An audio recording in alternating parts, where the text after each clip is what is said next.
Alright, so I've tried out a little bit over 60 different kinds of builds against Saya and Selyne, just trying to find what pals, what passives, and what attacks seem to be the best. Now the winner right now seems to be Jetragon and Knocklem, together with just this Terra Prisma and 4 Gobfin's damage. So they're doing the exact same DPS with this particular setup themselves if you take away the Terra Prisma damage, but then you are also comparing 4 Gobfins to 3 Gobfins with the Knocklem build, so it really depends if you're adding like a legendary overheat rifle or another weapon with the Terra Prisma, then the Jetragon will take off a little bit. If you remove the player damage completely, then Knocklem wins out a little bit. They just happen to have the exact same one with just 4 Gobfins really, so that's the comparison for them.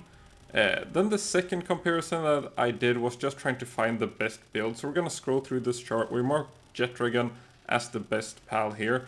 And then we have this baseline pal down here, this Chickpea. So this is Chickpea, the worst stat pal in the test, running the best build, which seems to be this Beam Slicer, Blast Cannon, and Airblade. And all the other Chickpeas that I tried with different kinds of builds, like I tried some Dark Wisps to replace Airblade, tried another Dark Wisp build down here somewhere, Dark Wisp replacing Airblade here.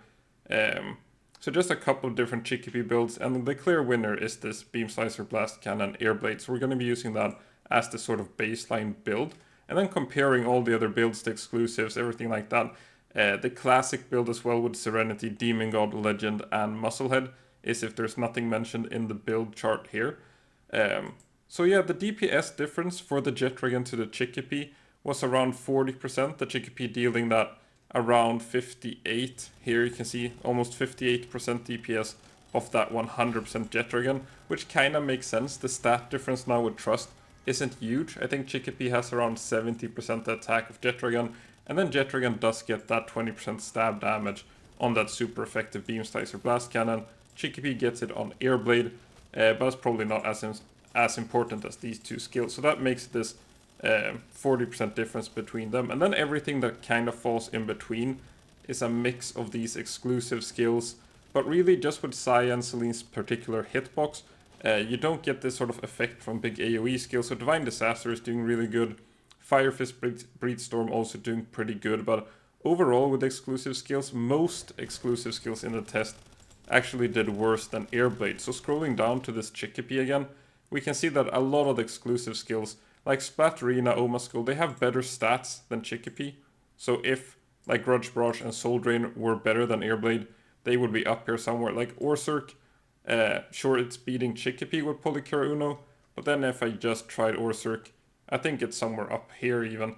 Just Orsurk with Airblade is up here at 84%, while this one here was done at 61. So most of the exclusive skills in the test were just really bad. Gonna bring up Rio later, because while it's down here with Ferocious, it's actually up here somewhere. There with Impatience. We'll go into that interaction soon as well. But generally, like almost all the variants, like trying Rock Burst against the Flying Hitbox was really bad. And then just a lot of these exclusive skills seem really bad, like Vertical Terrace, Hydrospin, Yaigiri, with Eternal Flame as well. Trying out an Eternal Flame build didn't work out. Heavy Thunder Tank, Grisbolt, High Breach, Walaska, like all of these, if they were using Airblade instead, would be up here somewhere. Double Neptilius here, let's just remove that one. So yeah, overall, not looking super exciting in terms of attacks. Like even for Neptilius, Thalassonic Laser, barely beating out Airblade. Very fine margins there. Like probably if you redo the fight a bunch of time, Airblade will win out sometimes. Just the kind of way that pals sort of interact. I guess it's worth bringing up Libro here as well. Like if you do the Airblade build on a Libro, she should be somewhere here. Like Libro with Nightmare Bloom did a little bit better than like Airblade switching it in here somewhere, because she just teleports far away before using Airblade, while something like Jetragon wanders really close with the high move speed before using Airblade. So overall, the exclusive skills looking pretty bad. Really only like Shadowbeak, Astegon with Invader as well. Without Invader, Airblade won out there as well. I did another Astegon test here with Invader and Airblade, and it was a bit worse. So for most of these, like even if it's winning out, like with the Fire Fist, with the Aegis Charge, a lot of the time it's very small margins, and most of the time, like these are some of the strongest pals as well. Like it's Shadowbeak, it's Rio, it's all of them Like the more classic pals, all these Bushis, Walaskas, Braloas, all this stuff is just a lot worse than running the classic build. So right now the balance is clearly this like Beam Slicer, Blast Cannon, Airblade, and even just comparing Chikipi's best build, like, not sure if I brought that up already, but just adding like Dark Wisp to the Chikipi was like a 30% DPS loss or something. It was pretty bad. And that's going from like Airblade to Dark Wisp, and Dark Wisp is supposedly one of the best skills. So just losing so much DPS from one skill change. But then Airblade is very good right now. But that's really it about all the skill builds. So it's a pretty boring boss in terms of like exclusives. You're not really going into the Eternal Flame. Like even Invader, yeah, maybe. But at the same time, Airblade was so strong that you don't really care. So outside of like Shadowbeak and Astegon, there's not really worth going like Invader, Siren of the Void, or any special attacks. Just go Beam Slicer, Blast Cannon, and Airblade. And you are good with that, really. So then, looking at this Impatient loop a little bit, it's pretty clear, like, when you're using the Impatient one, you get a completely different loop on Rio than the Ferocious build, which just kind of leads into it doing a lot more damage.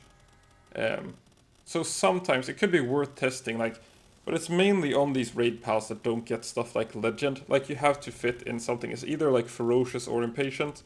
And then if you see that your pal is using like 2 filler skills maybe, in between, it will use skill 1, 2, 3.